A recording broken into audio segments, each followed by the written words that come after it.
वंचित बहुजन आघाडीचे राष्ट्रीय नेते प्रकाश आंबेडकर यांनी ईव्हीएम मशीन विरोधात राज्यभर स्वाक्षरी मोहीम चालवण्याची हाक दिल्यानंतर भद्रावती शहर आणि तालुका वंचित बहुजन आघाडीतर्फे शहरातील डॉक्टर बाबासाहेब आंबेडकर चौकात दिनांक 7 पासून ईव्हीएम मशीन विरोधात स्वाक्षरी मोहिमेला सुरुवात करण्यात आली आहे।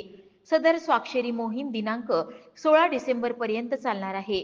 मोहिमेच्या पहिल्या दिवशी अनेक नागरिकांनी या मोहिमेला प्रतिसाद देत ईव्हीएम मशीनच्या विरोधात स्वाक्षऱ्या केल्या।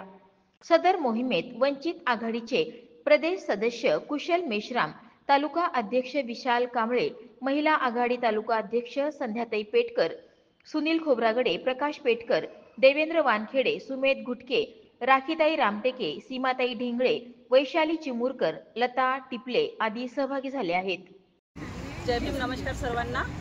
मी वंचित बहुजन महिला आघाडीची शहर अध्यक्ष आणि माजी नगरसेविका। आज वंचित बहुजन आघाडीच्या वतीने संपूर्ण राज्यभरात दिनांक 3 डिसेंबर ते 16 डिसेंबरपर्यंत ईव्हीएम विरोधात स्वाक्षरी मोहीम राबविण्यात येत आहे। आज भद्रावती शहरामध्ये ईव्हीएमच्या विरोधात स्वाक्षरी मोहीम राबविण्यात आली आहे।